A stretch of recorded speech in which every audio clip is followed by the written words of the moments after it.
Top 10 news नंतर आता पुढे वळूयात। राज्यात कोणत्या व्यक्तीच्या कोणत्या विधानांमुळे काय काय पडसाद उमटलेत आपण पाहूयात आमचं विशेष बातमीपत्र फाईट कट टू कट।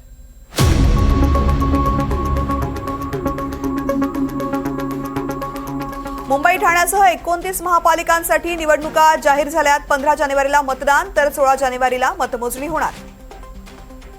मतदानाचा दिनांक 15 जानेवारी 2026। मतदानाचा दिनांक 15 जानेवारी 2026। मतमोजणीचा दिनांक 16 जानेवारी 2026। मतमोजणीचा दिनांक 16 जानेवारी 2026। 23 डिसेंबर पासून अर्ज करता येणार आहेत। अर्ज करण्यासाठी 30 डिसेंबर अखेरचा दिवस असेल। अर्जाची छाननी 31 डिसेंबरला होईल। आणि हा निवडणुकीचा कार्यक्रम बृहन्मुंबई महानगरपालिका आणि तसेच इतर महानगरपालिका या दोघांसाठी हा कार्यक्रम मी सांगतो आहे। नामनिर्देशन पत्र स्वीकारणे याचा कालावधी आहे 23 डिसेंबर ते 30 डिसेंबर 2025। 23 डिसेंबर ते 30 डिसेंबर 2025। नामनिर्देशन पत्र स्वीकारण्याचा कालावधी 23 डिसेंबर ते 30 डिसेंबर 2025। नामनिर्देशन पत्राची छाननी होणार आहे 31 डिसेंबर 2025। नामनिर्देशन पत्राची छाननी 31 डिसेंबर 2025। उमेदवारी माघारीची मुदत असणार आहे 2 जानेवारी 2026। उमेदवारी माघारीची मुदत 2 जानेवारी 2026। निवडणूक चिन्ह वाटप व अंतिम उमेदवारांची यादी 3 जानेवारी 2026। 48 तास अगोदर प्रचार संपणार। काही मतदान केंद्र गुलाबी असतील। गुलाबी केंद्रातील कर्मचारी फक्त महिला असतील। राज्य निवडणूक आयोगाची माहिती। आजपासून संबंधित सर्व 29 महानगरपालिका क्षेत्रात आचारसंहिता लागू करण्यात आली आहे। आणि जरी आचारसंहिता या 29 महानगरपालिका क्षेत्रापुरती जरी असेल तरी या महानगरपालिका क्षेत्राबाहेर जर एखादी घटना किंवा एखादा कार्यक्रम किंवा एखादी घोषणा अशा प्रकारे करण्यात आली की जी महानगरपालिकेच्या मतदारांवर प्रभाव करणारी आहे तर त्यावर सुद्धा आचारसंहिता लागू होणार आहे। मात्र ही आचारसंहिता नैसर्गिक आपत्तीच्या उपाययोजना आणि ज्या वेगवेगळ्या प्रकारच्या ज्या डिझास्टर्स येतात त्यासाठी मदतीसाठी ही आचारसंहिता यामध्ये आडकाठी असणार नाही। जनता आम्हाला पुन्हा संधी देईल। निकाल आमच्या बाजूनेच येईल। मुख्यमंत्री देवेंद्र फडणवीसांनी व्यक्त केला विश्वास। मला अतिशय आनंद आहे की राज्य निवडणूक आयोगाने महानगरपालिका निवडणुकीच्या तारखा घोषित केलेल्या आहेत। 15 जानेवारीला राज्यातल्या सगळ्या महानगरपालिकांच्या निवडणुका होणार आहेत। या निर्णयाचं आम्ही स्वागत करतो कारण राज्यामध्ये स्थानिक स्वराज्य संस्था ही प्रशासकांच्या भरोशावर चालणं ही काही लोकशाहीला अभिप्रेत नव्हतं। तथापि माननीय न्यायालयाच्या निर्णयांमुळे एक दीर्घ काळ या संस्था निर्वाचित प्रतिनिधींच्या विना होत्या।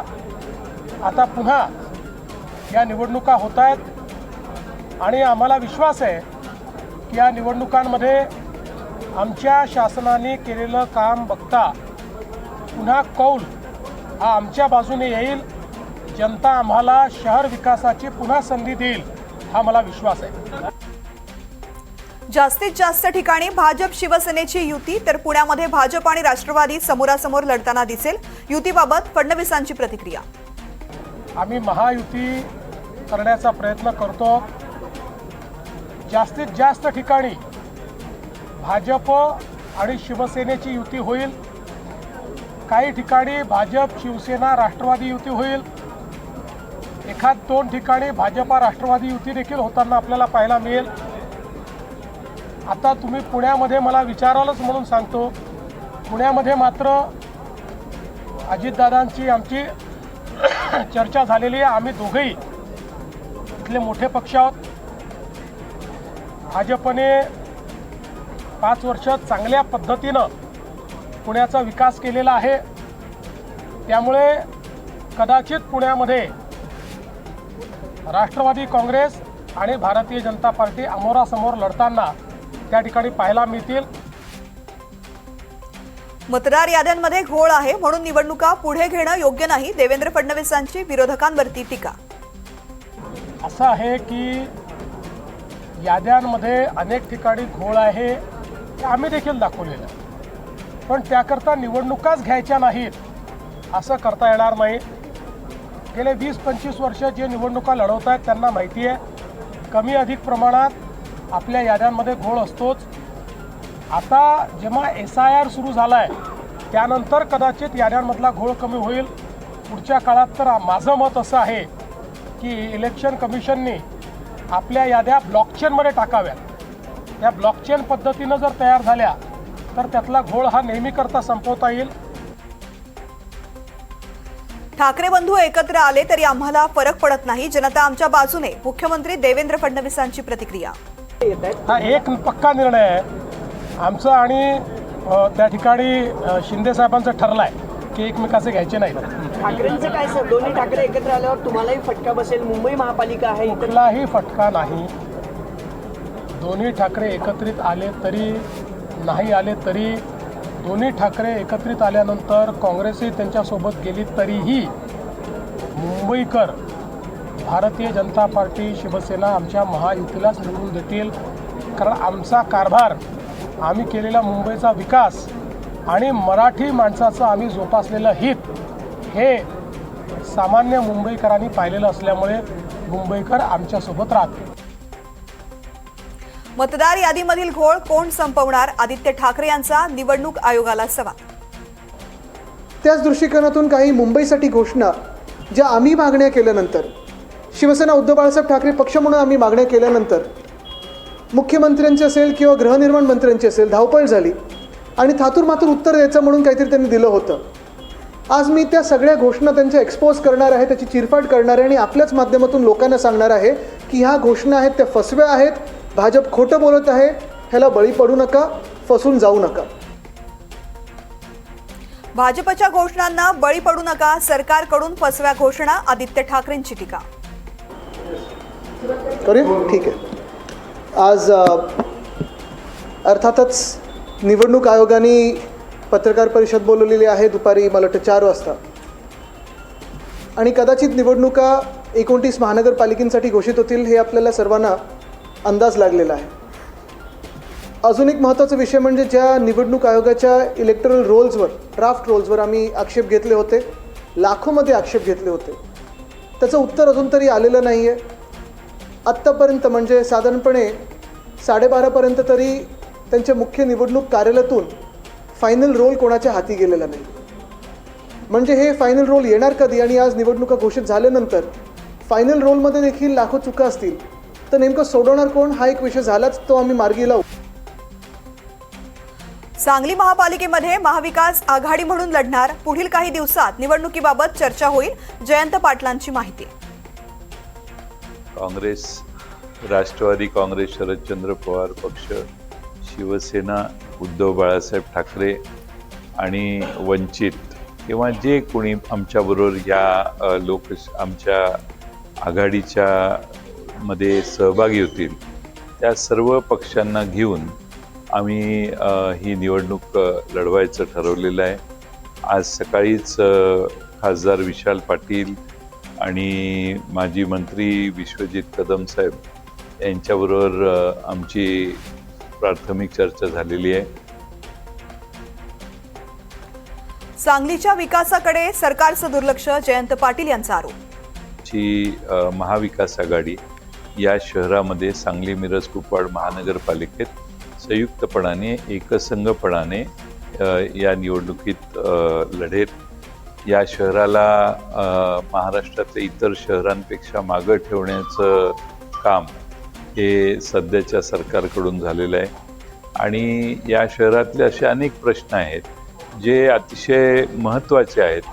ते सोडवण्यात देखील ज्यांच्या हातात सत्ता आहे त्यांना यश मिळालेलं नाही. आज महाराष्ट्रात वेगवेगळ्या महानगरपालिकांचा विकास वेगानं होत असताना सांगली महानगरपालिकेकडे शहराचं राज्य सरकारचं अलीकडच्या काळात दुर्लक्ष झालेलं आहे आणि म्हणून सांगली, मिरज, कुपवाड या शहराच्या अनेक प्रश्न एकत्रित घेऊन आम्ही लोकांच्या प्रश्नावर आधारित ही निवडणूक लढवणार आहोत.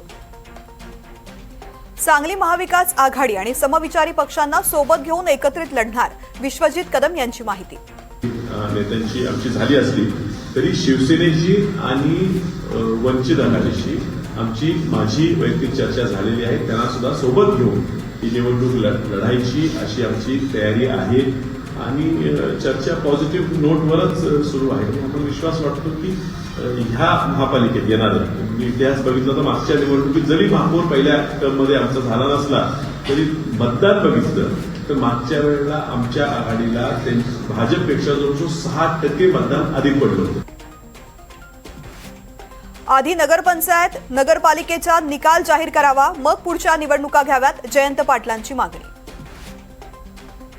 तर म्हणजे नगर परिषदांची, नगरपालिकांची निवडणूक झाली आहे, अजून निकालही जाहीर झालेले नाही. महाराष्ट्रामध्ये अनेक नगरपालिकांचे निकाल प्रलंबित ठेवण्याचा निर्णय, मतदान प्रलंबित करण्यात आलं आणि त्यानंतर निकाली सर्वच पुढे ढकलण्यात आले. ते निकाल 21 तारखेला लागणार आहे आणि त्यामुळं 21 तारखेला निकाल लागायच्या आधीच जर पुढच्या निवडणुका जाहीर करण्याचं धोरण असेल तर मला वाटतं की एका निवडणुकीतून मोकळं होऊन निवडणूक आयोगाने नव्या निवडणुकीची जबाबदारी सुरुवात घेतली पाहिजे. सध्या कबर कोणाची खोदली गेली आहे सर्वांना माहिती आहे, स्वतःची आणखीन कबर खोदू नका, गिरीश महाजनांचा उद्धव ठाकरेंना टोला. नाही, मला वाटतं खरं म्हणजे पंतप्रधानांबद्दल त्याची गरिमा त्या पदाची राखली पाहिजे असं कोणी बोलता कामा नये. पण तुम्हाला माहीत आहे कोणाची कबर खोदली गेलेली आहे सध्या. बिहारमध्ये काय झालं, तुमची कबर अशी खोदली गेली त्या कबरीच्या खाली अजून तुम्ही किती फूट चालले गेले, 100 फूट खाली चालले गेले. काय झालं, राहुल गांधीला 5 आणि 6 जागा मिळतात 250 पैकी, तरी पण आमची कबर खोदायच्या गोष्टी करतायत. मला वाटतं या लोकांना वाटत कशी नाही जनमनाची, आणि म्हणून अशा घोषणा देऊन तुम्ही अजून तुमची कबर खोल करतात. नाशकात 100चा आकडा पार करणं कठीण नाही, हरण्याआधी विरोधकांनी कारणं देणं सुरू केलंय, गिरीश महाजनांची टीका. मी आधीच सांगितलेलं आहे की उत्तर महाराष्ट्रामध्ये मग जळगाव असेल, धुळे असेल, नाशिक असेल या ठिकाणी आम्ही युतीतच लढणार आहोत. तुम्ही 100+चा नाराही नाशिकमध्ये काही दिवसांपूर्वी देण्यात आला होता. यासोबत असेही चर्चा आहेत की अनेक ठिकाणी स्वबळावर नाही तर वेगळे पक्ष देखील निवडणूक लढतील. नाही, नारा दिला म्हणजे काय, आम्ही 100+च करू.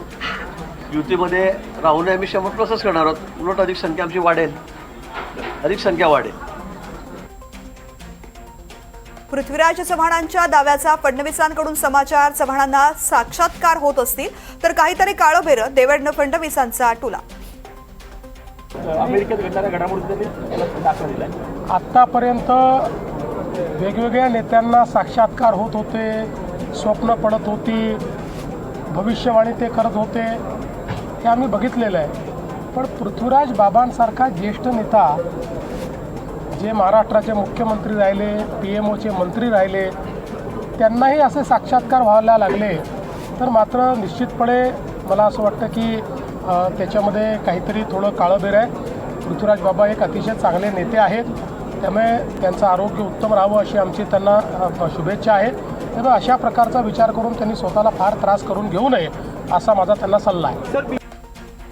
तेजस्वी घोसाळकर यांचा भाजपमध्ये प्रवेश, फडणवीसांच्या नेतृत्वात काम करणार, तेजस्वी घोसाळकरांची प्रतिक्रिया. आता भाजपमध्ये मी पक्षप्रवेश केले, त्यामुळे खरं तर अमितजी साहेब आणि दरेकर साहेब यांचं मी धन्यवाद देते की माझा पक्षप्रवेश केल्याबद्दल. हा निर्णय खरंच खूप कठीण आहे आणि खूप गोष्टी आहेत त्या मी बोलू शकत नाही, पण एक पक्ष सोडताना किंवा ते परिवार सोडताना त्यांनी ज्यांनी ओळख दिली मला ते सोडताना खूप दुःख होतं आहे. पण माझ्या प्रभागात विकासाची कामं करण्यासाठी हा निर्णय घेतलेला आहे आणि खूप काही गोष्टी आहेत बोलायच्या, पण माहीत नाही कसं बोलू.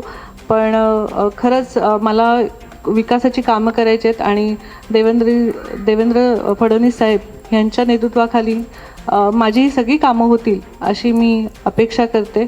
आणि जे अभिषेकचं निर्गुण हत्या झालेली आहे त्याबद्दलही जी CBIने तपास लावत आहे संत गतीने, त्याचाही फटाफट तपास होईल आणि मला न्याय मिळेल, माझ्या घुसाळकर कुटुंबांना न्याय मिळेल हीच अपेक्षा मी CM साहेबांकडून करते आणि भारतीय जनता पार्टीतर्फे पण करते. आणि जी कामं ते देतील किंवा जे काम सोपवतील मला ते मी जसं मी शिवसेनेमध्ये असताना काम करत होते त्याचप्रमाणे त्याच्याहून जास्त मी भारतीय जनता पार्टीमध्ये काम करेन हीच ग्वाही देते. अभिषेक घोसाळकरांना न्याय मिळवून देणार आणि भाजप प्रवेशानंतर तेजस्वी घोसाळकरांची ही प्रतिक्रिया. जशी अभिषेकची निर्गुण हत्या झाली होती त्यानंतर हायकोर्टमध्ये जी केस चालली, नंतर CBIमध्ये जी मंदगतीने केस चालू आहे त्याचा अजूनही फैसला झालेला नाही आहे. त्यामुळे मी जेव्हा देवेंद्र फडणवीस साहेबांना भेटली हे आमचे बोलणं झालं की लवकरात लवकर CBIला सांगून ते निर्णय घेतले जाईल आणि जी केसचं निकाल आहे ते निकाल त्यांना न्याय मिळवून देण्यासाठीच तुम्ही भाजपमध्ये आलात का? हो, न्याय मिळवण्यासाठी पण आलेली आहे आणि विकासाची कामं लवकरात लवकर होतील आणि मला पूर्ण संधी मिळेल की विकासाची कामं करण्याची. ज्यांना प्रामाणिक काम करायचंय त्यांना पक्षामध्ये प्रवेश देणार. तेजस्वी घोसाळकरांच्या प्रवेशावरती शेलारांची प्रतिक्रिया. आमच्या पक्षामध्ये ज्याला प्रामाणिकतेने मुंबईकरांची सेवा करायची आहे तो भारतीय जनता पक्षातच येईल. तेजस्विनी ताईंशी चर्चा गेल्या महिन्याभरात माझी स्वतःची माननीय मुख्यमंत्र्यांशी, प्रवीण दरेकरांशी, अमित साटम यांच्याशी सातत्याने झाली. त्यांना मुंबईकरांची सेवा करायची आहे म्हणून त्यांनी उबाटा सेनेला लाथ मारण्याचा निर्णय केला असेल आणि भाजपमध्ये प्रवेश केला असेल, त्याचं स्वागत आहे. आमच्याकडे खूप गोष्टी बोलण्यासारख्या आहेत पण आत्ता बोलणार नाही. तेजस्वी घोसाळकरांच्या पक्षप्रवेशावरती आदित्य ठाकरेंची प्रतिक्रिया. बोलण्यासारख्या खूप गोष्टी आहेत त्याच्यावर, पण आज मी बोलणार नाही कारण मला ह्या विषयाकडनं डायव्हर्ट करायचं नाहीये. होऊ दे ना, बिलकुल नाही, पण त्याच्यावर नंतर बोलेल. आमच्याकडे पण खूप गोष्टी बोलण्यासारख्या. बघा, सगळं काही झालं तरी मुंबईचे हाल आपण पाहत आहे आणि जे कोणी भाजपमध्ये प्रवेश करतील पुढच्या काही दिवसांमध्ये असतील किंवा भाजपला मतदान करतील, जे काही मुंबईचे हाल आहेत त्याला ते स्पष्टपणे जबाबदार राहतील, थेटपणे जबाबदार राहतील. छत्रपती संभाजीनगरमध्ये मात्र महायुतीमधील 2 पक्षांमध्ये मोठा भाऊ कोण यावरून वाद. भाजप मोठा भाऊ जास्त जागांची मागणी करणार. किशोर शितोळे यांची प्रतिक्रिया. युतीमध्ये लढायचंय, कमळ सगळ्यांना पाहिजे. यावेळेला 10 वर्षामध्ये आपण जर पाहिलं असेल तर झालेला पक्ष संघटनेचा बदल, पक्ष संघटनेने केलेलं समाजातलं काम, यामुळे धाकट्या भावाचा आता आम्ही थोरला भाऊ होण्याच्या भूमिकेमध्ये आलेलो आहे. आणि प्रचंड काम, प्रचंड संघटना, जनसामान्यांपर्यंत पोहोचलेली संघटना, असा आता कुणी नाकारू शकणार नाही अशी भाजपची परिस्थिती शहरामध्ये आहे. जनतेच्या मतांचा आदर करा. सेनेची ताकद जास्त, त्यावरती मोठा लहान भाऊ हे सर्व्हेवरून ठरत नाही. शिवसेनेचे जिल्हा प्रमुख राजेंद्र जंजाळ यांचं प्रत्युत्तर. मोठे भाऊ लहान भाऊ हे सर्वेवरून ठरत नसतं. जेव्हा निवडणूक लढवली जाते तेव्हा निवडून येणाऱ्या नगरसेवकाची संख्या कोणाची जास्त आहे त्याच्यावर लहान भाऊ मोठा भाऊ ठरत असतं. परंतु त्याच्याही पुढे जाऊन मला सांगायचं आहे, लहान आणि मोठे भाऊ ठरवण्यापेक्षा खऱ्या अर्थानं या जिल्ह्यामध्ये ज्या विधानसभेच्या निवडणुका झाल्या त्या निवडणुकीत पूर्णच्या पूर्ण जागा या महायुतीने जिंकलेल्या, म्हणजे जनतेचा कौल हा महायुतीच्या बाजूने. त्याच्यामुळे जनतेच्या मतांचा आदर या ठिकाणी केलं पाहिजे आणि महायुतीमध्ये लढलं पाहिजे. एकदा निवडणूक झाल्यानंतर कोणाचे किती नगरसेवक निवडून येतात काय, त्याच्यावर खऱ्या अर्थानं पुढची भूमिका या ठिकाणी ठरवली गेली पाहिजे. आणि निश्चित पुढची भूमिका ठरवण्याचं काम हे माननीय देवेंद्र फडणवीस साहेब आणि एकनाथ शिंदे साहेबांचं आहे. ते काम स्थानिक पातळीवर आमचं नाही आहे. त्याच्यामुळे ते जे काही आदेश देतील त्या पद्धतीने या ठिकाणी महायुतीमध्ये निवडणुका लढली जातील अशी माझी भावना आहे.